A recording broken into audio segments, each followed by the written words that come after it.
Passons maintenant au Togo. On va parler du couvre-feu nocturne qui a pris fin officiellement il y a quelques heures. Le couvre-feu instauré par les autorités pour la période des fêtes. L'objectif, c'était simplement d'éviter les grands rassemblements qu'on a l'habitude d'observer en période de fête. Des rassemblements qui, on le sait, sont des moyens propices de propagation du coronavirus.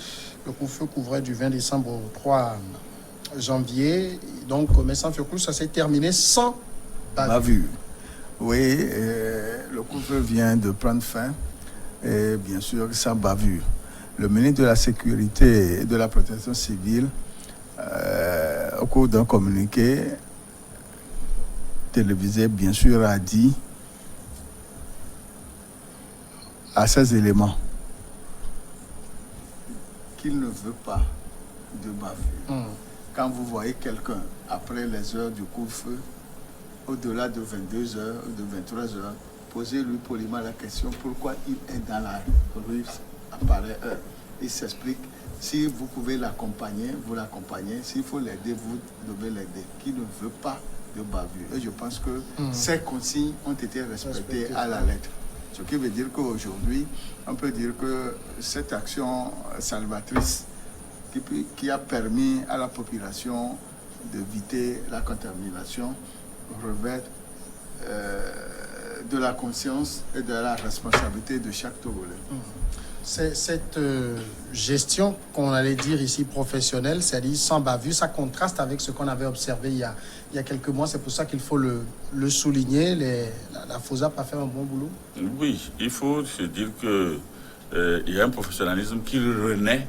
Parce que je me rappelle dans les années 70, 80, quand nous on était jeunes, on pouvait sortir les nuits. La grande protection, c'était la patrouille. Oui.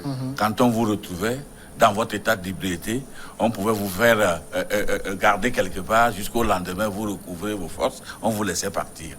Mais quand est-ce que les choses sont nées? C'est à partir du moment où on a commencé par jeter le dévolu sur les militaires qui se sentent en insécurité et que nous avons appris à désobéir à la force et à provoquer l'affrontement que certaines choses sont commencées par naître. Il faut le reconnaître et vraiment saluer aujourd'hui l'esprit de maturité qui commence à regagner le peuple du Togolais. Parce que vous avez vu, dès que les choses ont été lancées, il y a eu de ces troubadours qui avaient lancé des interjections pour pouvoir appeler à des résistances face à ce truc. Pourtant, c'était notre survie qui était en jeu. Mais la population, à un moment donné, a prouver cette maturité et ne s'est pas massivement lancé dans cette interpellation, et si bien que ça n'a pas également émoussé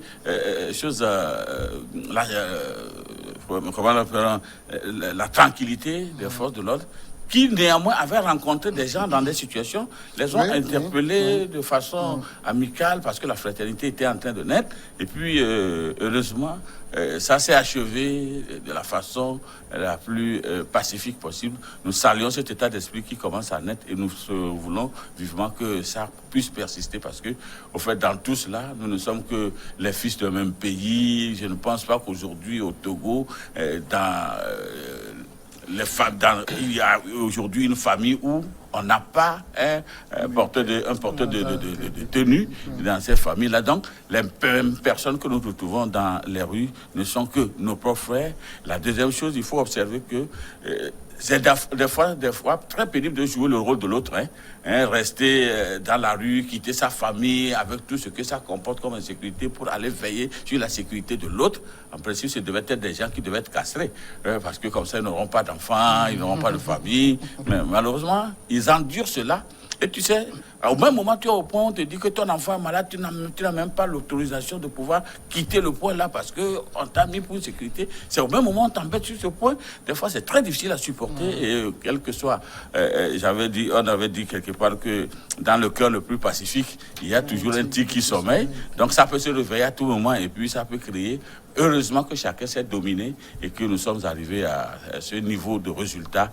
Vivement, tout le monde est à applaudir. Et ceux qui n'ont pas répondu aux tentatives, à l'affrontement, et ceux-là également qui ont su mettre le professionnalisme pour contrôler ceux qui dérapaient un tout petit peu pour ramener l'ordre. Vous voyez, quand on parle comme ça, on parle du bien du Togo, tout le monde se sent à l'aise. Alors, j'ai envie de demander aussi, est-ce que c'est parce que, puisque Messa Fekou le rappelait, le général Yark avait demandé et insisté sur le fait qu'il voulait du professionnalisme, pas de bavure. C'est ça qui a fait réagir les policiers, puisque au premier coup de feu, on avait dit à personne d'aller bastonner. Ils ont bastonné. Oui, mais le ministre Yark avait dit les mêmes choses au premier coup de feu. Il avait les premières nuits de coup de feu, après les premières bavures, il a dit il faut que ces éléments arrêtent ça. Pour preuve, ils ont fait démettre le directeur de la FOSAP, l'ancien commissaire là. Il avait été démis de ses fonctions parce qu'il y avait eu trop de bavures, il y avait eu trop de morts, il y avait eu trop de blessés dans la gestion de ce coup de feu là. Alors, les éléments qui ont organisé ou qui ont dirigé ce coup de feu, c'est des êtres humains aussi. Je crois que quelque part, quand tous les jours les gens crient sur vous, les gens dénoncent vos comportements et tout, à un moment, il faut savoir aussi dire stop. C'est ce qui est arrivé. Ils n'ont pas besoin que le ministre Yark vienne leur parler, leur dire pas de bavure sur ce coup-ci avant de réussir le coup de feu. Je crois que quelque part, il y a aussi cet examen de conscience qui a travaillé sur eux. Ils ont compris que peut-être les blessés, ou parmi les blessés, ou parmi les morts, il y a eu des gens qui sont de leur famille aussi. Il y a eu des gens qui sont de leur entourage direct, des proches, etc. Donc, et quelle est la finalité? Pourquoi taper sur des Togolais qui, pour une raison ou pour une autre, peuvent sortir la nuit au-delà des heures de couvre-feu?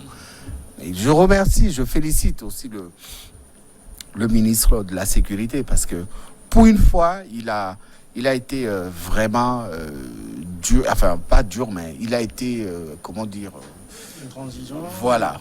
Et il a tenu à voir ce qui s'est passé. Et les soirs, moi, j'ai eu la chance de l'avoir vu à bord de son véhicule en train de faire sa ronde de contrôle la nuit pendant les heures de couvre-feu.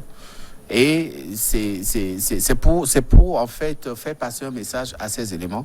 Et ce message a été compris par ces policiers et ces gendarmes sur la deuxième étape du couvre-feu où on a noté aucune bavure, ni de blessés, ni de morts, encore moins de violation des droits des Togolais. Et ça, c'est à féliciter. Je crois que le gouvernement a aussi réussi à communiquer autour de l'importance de ce couvre-feu, surtout en période de fête où des Togolais ont vu leur liberté restreinte pendant les fêtes de fin d'année. On nous a dit qu'on ne doit pas sortir, on ne doit pas rester dehors, on ne doit pas boire dans les bars. Pendant les deux fêtes, des Togolais n'avaient pas compris cela. Et ils se sont interposés contre cette décision-là. Mais l'État, le gouvernement a été conscient, a été soucieux de la santé des Togolais. Il a maintenu sa décision. Certains l'ont respecté. Moi, j'ai fait un tour dans les rues de Lomé. En tout cas, à certaines heures, vous ne verrez pas de bars ouverts. Mais à d'autres endroits, vous verrez certains bars ouverts. Mais toujours est-il que le message était passé. Et le gouvernement aussi est à féliciter. Et que les prochaines fois, s'il y a de telles décisions, il faudrait que et le gouvernement et la population comprennent que c'est ensemble que les objectifs qui sont contenus dans cette décision pourront être atteints pour le bien de nous tous. S'il vous plaît, je vais continuer un peu. Justement, je voudrais aller dans votre sens pour dire, pour cette communication, il y a eu les bonnes personnes qui devaient faire cette communication. D'abord, les médecins se sont relayés plusieurs fois pour expliquer le pourquoi. Les journalistes, il n'y a plus eu des choses de trucs tapageuses comme par le passé. Ça a réduit un peu l'ardeur des choses. Il y a eu les ONG également qui étaient sur le terrain, qui expliquaient. La deuxième chose, vous l'avez touché également, c'est que l'ordre n'a pas été donné et les autorités, les donneurs d'ordre sont partis se coucher. C'est ça qui faisait également qu'on travaille contre eux. Nous pouvons être vous êtes en sécurité avec. Donc, vous voyez, cette mentalité aussi naît rapidement. Donc, nous allons créer des situations pour que vous venez aussi sur le terrain. Donc, comme vous l'avez dit, les autorités qui ont donné les ordres se sont eux-mêmes impliqués pour assurer un certain suivi et contrôle. C'est ce qui a fait que des gens se sentant épaulés par leur hiérarchie ont dû. Donc, c'est des leçons que nous devons tirer pour pouvoir mener à bien ces différentes situations pour qu'il s'installe un certain nombre de choses. Sinon, c'est-à-dire que la pédagogie a été très, très payante. Vous ne pouvez pas dire à votre enfant, allez à l'école, quand vous ne vous intéressez pas à l'école, qu'il va, et à chaque fois, vous vous mettez comme si l'école là était quelque chose de déstabilisatrice de l'honneur d'une personne, et demandez à l'enfant d'apprendre. Qu'il vous voit aussi prendre un cahier, mais il comprendra que ce qu'il fait n'est pas quand même dérisoire et que tout le monde peut faire ça. Non. Il était aujourd'hui important que ceux qui envoient les éléments dans la rue, ouais, de temps en temps, soient à côté d'eux, rien que pour les soutenir, les encourager et voir les difficultés qu'ils vivent sur le terrain afin d'apprécier les choses. C'est pas la contribution, l'apport qu'il faut pour pouvoir améliorer leur quotidien, leur travail. Je pense qu'il n'y aura plus de travail contre personne. Oui, je voudrais ajouter que cette dernière semaine, le ministère de la Sécurité et de la Protection civile a organisé des ateliers, disons des campagnes à travers tout le pays pour améliorer les relations entre les civils et les forces de défense. Effectivement, ça a participé. Oui. Ça a participé aussi au résultat que nous avons eu. Mais ils organisaient pendant très longtemps, ils organisaient toujours ces ateliers. Mais au final, surtout entre les journalistes et les forces de sécurité, mais sur les lieux de manifestation, on a été plusieurs fois tabassés. Hein. Moi, je n'ai jamais compris pourquoi. Parce que moi, je suis enseignant. Je peux vous dire que nous entretenions une bonne relation avec la gendarmerie, où nous avions institué sur des tournois de football que nous jouons chaque mois d'août. C'est Covid qui a fait que nous n'avons plus célébré cette édition de cette année. Et vous voyez, donc il faut créer une certaine entente. C'est les discours propagandistes de la politique qui ont amené à l'effritement de l'unité entre les différentes couches sociales. Aujourd'hui, il faut que nous trouvions une autre pédagogie pour ramener toutes ces différentes couches choses au même point. Vous voyez, même le journalisme aujourd'hui, par rapport à certaines personnes, ce n'est plus ça. Hein? Oui. Et quand vous dites que vous êtes journaliste, vous rentrez chez lui, s'il a la capacité de vous nuire, il va vous nuire. Parce que c'est ça.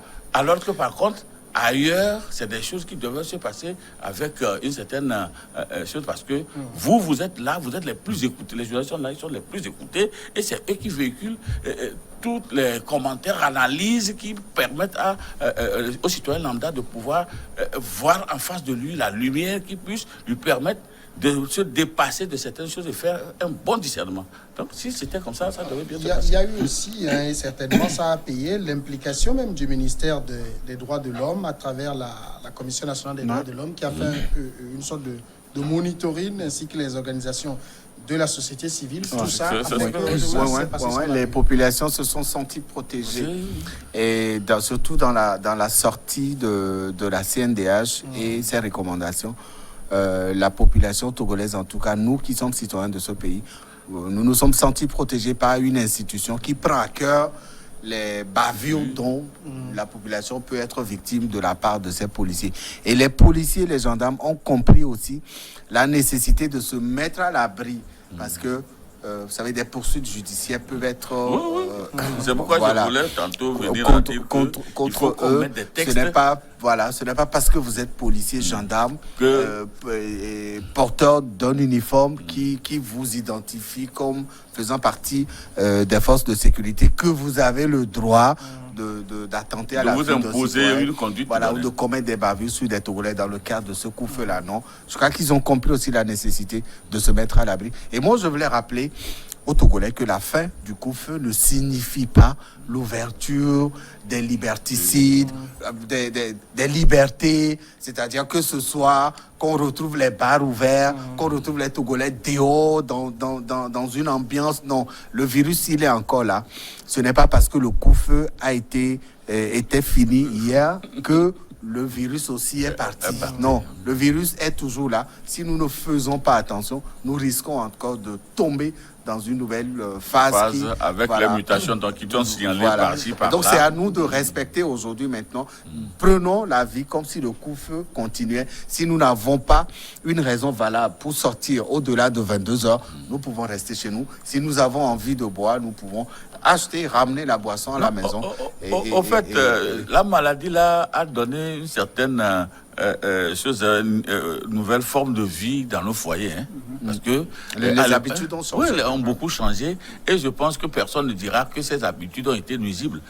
Parce que à l'époque, quand nous allions dans les trucs là, la recrudescence des violences en milieu éducatif et dans les maisons, c'est dû au fait que des gens n'avaient plus l'opportunité de rester ensemble. Le papa se lève le matin, il n'a même pas, dans 24 heures, 1 heure de temps pour s'occuper de sa famille.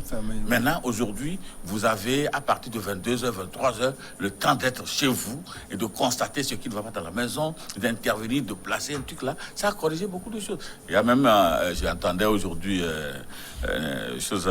quelqu'un dire que lui ne savait pas que le couvre-feu était bénéfique, qu'il n'a plus fait assez de dépenses qu'il faisait, la folie qu'il faisait pendant le fête, que c'est les périodes là. Aujourd'hui, lui, il n'est pas sérieux. Non, mais c'est vrai parce que. Donc, il dépensait pour ça. Et dans le même moment, le matin, j'ai vu quelqu'un qui a lancé que la CET, la TDE, la deuxième tranche de l'écolage, et qu'on souhaitait la bonne et heureuse année, parce que c'est le deuxième trimestre, il faut payer la deuxième tranche de scolarité. Donc ça veut dire qu'à l'époque, on faisait tout ça parce que le formalisme de la fête, il faut montrer qu'on est, et on se lançait. Et c'est comme ça qu'on s'exposait à des drames. Mais il y a eu quand même une grosse prise de conscience pour les périodes de Noël et de Nouvel An. Et si cette confiance... La restriction, les familles ont accepté de fêter, de célébrer la Noël en mode restriction. Tout le monde est resté chez eux. Parfois, même quand vous passez un coup de fil à un ami pour lui dire on a envie de venir boire un verre chez toi, il te dit au téléphone, tu sais, ça va être un peu compliqué. On nous a dit d'être...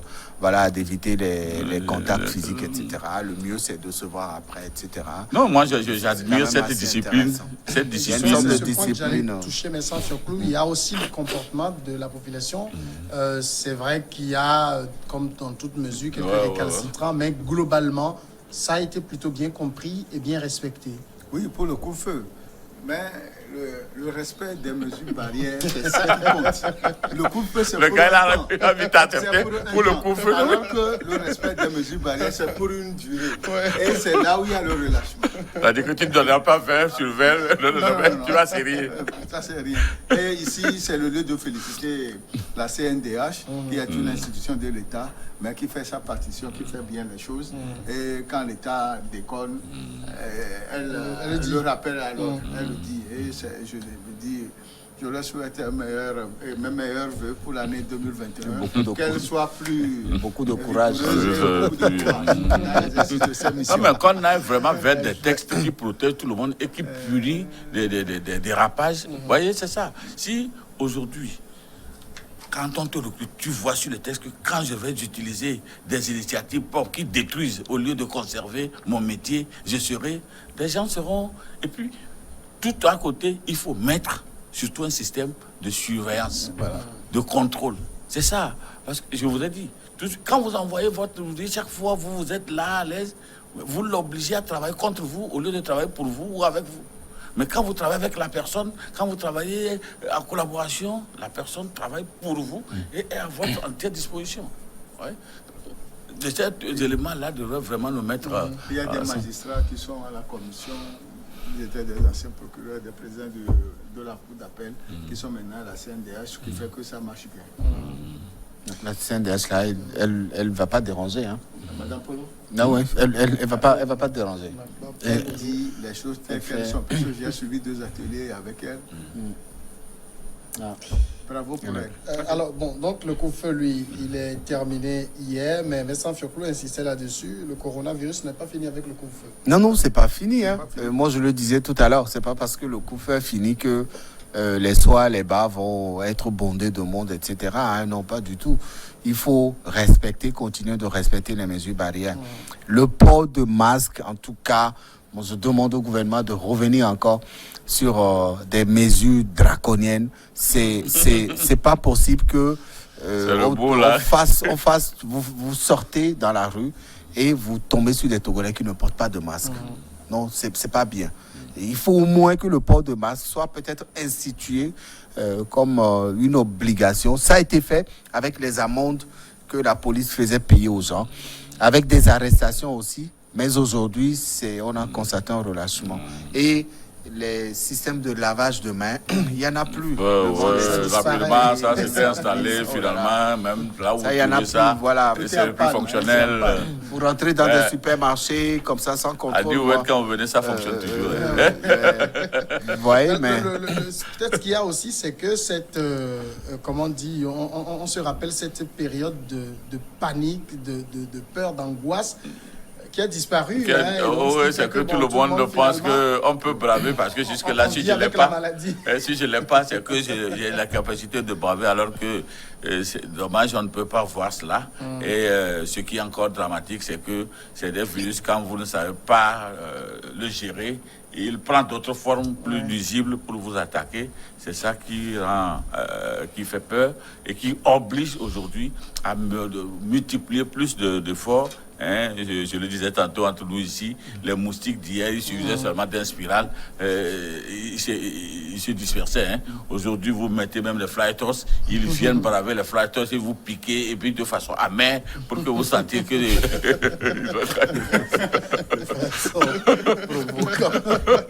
pour que vous sachiez que ce que vous avez fait là, le pouvoir se lui va rien. Donc si, entre-temps, le virus de Covid devait prendre une fois comme ça, vous verrez comment il viendrait nous embêter. Donc, il est important que nous puissions vraiment, comme les deux amis l'ont dit, il faudrait vraiment que nous continuions la sensibilisation, nous qui sommes capables de pouvoir nous retrouver ici et mettre des avis, que nous puissions continuer les sensibilisations et que nous puissions toujours encourager l'État à prendre toutes les dispositions pour que l'ensemble de la population puisse quand même arriver à se dire: je dois me protéger et protéger mon prochain. D'accord. Les résultats même du couvre-feu instauré, ça il faut peut-être, puisque le but c'était d'éviter les attroupements qui allaient favoriser la propagation du virus, mais il faut attendre 2-3 semaines pour voir les chiffres, puisque quand vous avez contracté la maladie, il faut la période d'incubation. Oui. Donc 2-3 semaines pour voir si ça ne grimpe pas, on sait que le pari était réussi. Oui, il le faut parce que je pense que le ministère de la Sécurité et de la Protection civile va donner ce bilan dans les jours à venir. Et le comité aussi. Et le comité de surveillance. C'est du colonel Djibril aussi, doit donner un communiqué. Le ministère de la Sécurité même, puisqu'il travaille de conseil, et le conseil scientifique, ça fait 4 institutions qui doivent restituer un surtout rapport. Le conseil scientifique aussi a joué un rôle avec ces explications, j'ai aimé. Oui. Il faut ça pour que les Togolais sachent vraiment que, effectivement, au cours de ce coup-feu, le résultat escompté est atteint. Je crois qu'il faut présenter un bilan de cette période de coup-feu, et, des résultats qui s'en sont sortis et des perspectives à venir, forcément, pour informer les Togolais de l'utilité de ce coup-feu, parce que pour beaucoup de Togolais, l'institution de ce coup-feu pendant la période de fête n'était pas...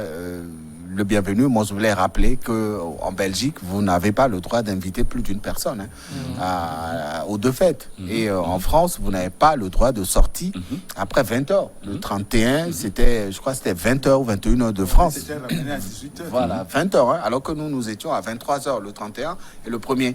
Et donc là-bas, il y a et les Français ont respecté. À 20h, 21h, on va dans la rue, la police vous arrête, vous amendez. Voilà, et chez nous aussi, ça a été très bien respecté en tout cas. Donc c'est pour dire que... 8000 verbalisations et 600 arrestations en France. Voilà, 8000 verbalisations. C'est grand, hein? C'est de l'argent aussi. 80, 90 euros, tout de suite, ça passe vite. Non, ça dit que nous devons nous dire que nous sommes aussi capables de faire mieux. Pour peu que nous nous disciplinons et que nous écoutons tout ce qui se passe, je pense que ça va nous permettre de nous mettre à l'abri de cette pandémie. Je n'ai jamais vu personne aimer attirer la mort vers lui. Et au contraire, quand ça arrive, c'est la course effrénée. Mais cependant, on se donne des fois du courage quand on ne voit pas vraiment ce qui va nous tuer. Et c'est lorsque ça nous arrive que nous nous plaignons. Donc, au lieu de nous plaindre, il va falloir que nous prenions des attitudes. Ce que nous devons avoir à l'esprit et dire aux téléspectateurs, c'est que quand nous protégeons en même temps les autres. Quand ils se protègent, ils nous protègent aussi. Donc, quand on regarde aussi les chiffres, moi je regarde les chiffres ici à la date du 3 janvier 2021. Il y a une stabilisation. Stabilisation, 160 cas actifs, c'est Bon, ça fluctue entre 158, 160 cas actifs. On est sur une bonne pente. Il faut qu'on maintienne l'observance des mesures barrières. Pour mais beaucoup de pays ont envie d'être assez statistiques. Hein. Quelque chose beaucoup de pays en Afrique, dans le monde, ont envie d'être à ces chiffres. Et donc, si nous, on est à ce chiffre-là, il faut comprendre que c'est parce que il y a une discipline. Voilà. Et il faut rester dans le respect de cette discipline-là. Pour que l'année 2021 ne fasse pas accroître encore ces chiffres, il faut véritablement au départ, j'avais une grande peur pour le Togo. Je me demandais, est-ce que nous pouvons. Mais ça a été au quand même fil des jours, là, quand les chiffres ont commencé par sortir, je voyais à gauche et à droite.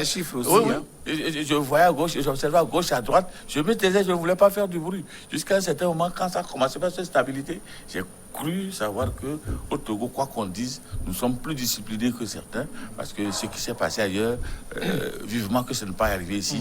Il est très bien que ce que vous faites de bien, vous pouvez conserver cela et pouvoir renforcer cela. Je pense que ce que vous dites est très vrai. Plus par le gouvernement, fermeture des frontières, fermeture des... Nous les avons critiqués amèrement, mais finalement, on s'est rendu compte que... C'est positif. Nous sommes rendus compte que... Et merci aussi à la coordination du colonel Djibril. Il faut exhorter donc les uns les autres à continuer d'appliquer les mesures barrières en cette année 2000. Et maintenant, ce que moi je voudrais aujourd'hui, c'est... Ce que je voudrais aujourd'hui, c'est pour inviter également les enseignants, parce que si les choses étaient bien faites dans les écoles, par là, ça rentrerait dans la société, dans la communauté rapidement, puisque l'école, quand l'école est porteuse de certaines vertus, ces vertus sont rapidement... Merci beaucoup. Moi, je voulais, avant que tu clôtures, profiter pour faire un coucou à un ami personnel. Il est chef de quartier d'Agbalépédo. J'étais chez lui ce matin, il m'a fait la promesse. Je lui ai fait la promesse que je ne passerai pas à ton plateau pour lui dire...